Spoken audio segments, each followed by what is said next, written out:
Okay, so I felt like I should share a few thoughts on Lehi's dream, right? This is in 1 Nephi 8, 1 Nephi 11, when Nephi sees it.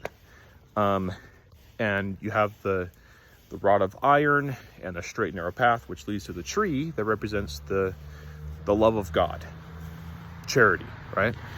And it's interesting that the tree, the rod of iron, they're a fixed shape, right? They're not formable, okay? But in chapter 11, there's a different metaphor for that same thing, and it's the fountain of living waters, the fountain of all righteousness, which is Jesus, right? The love of God. But what's different there is it's water, right? It's coming from a single source, but it's water. Water's formable. It takes the shape of a container.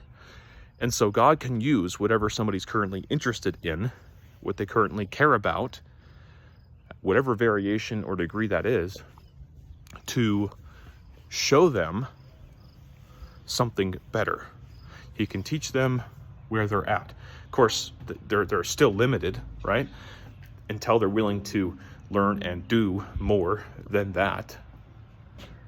But it's kind of interesting. It's like an invitation to the path, a path to the path. An interesting example from my life that I thought of.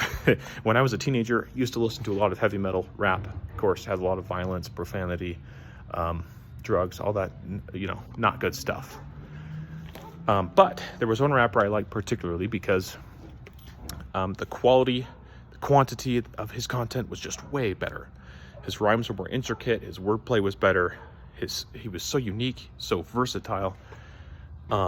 He learned from everybody else. He tried to include everybody else as much as he could. But in my book, clearly, he was the best in that way. But also, because he was independent. He didn't sign with a record label like most musicians do, and they're kind of controlled and limited by that, right? But he was independent. He didn't have to deal with all that red tape that's in that ridiculous, wicked industry. He was different and he was better, but at the end of the day, he's still a Babylonian rapper, still gonna lead you into sin if you're listening to him, probably, right? But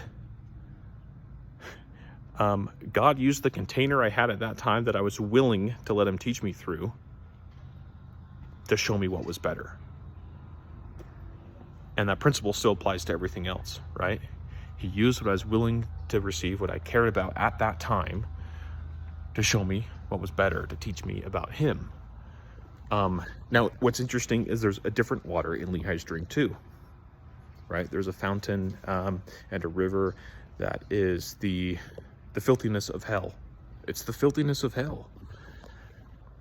And so it's the inverse, right? That water's formable too. That water can go to any container, right? And we think of the fountain of all righteousness going into the deep, dark, dirty parts of the world and trying to teach people truth that they're willing to receive right now. But there's also that filthy one, okay, that can also fit any container of qualities about yourself that you might consider, oh, I'm good, religious, spiritual dude. But Satan can get in there. Water will find a way, trust me. I used to work in water mitigation, and water can find its way. So use the good water.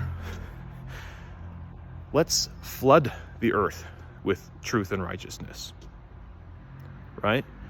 So people's containers are overflowing, so they have to accept more. Just some thoughts that I had about Lehi's dream. Hope y'all have a good night.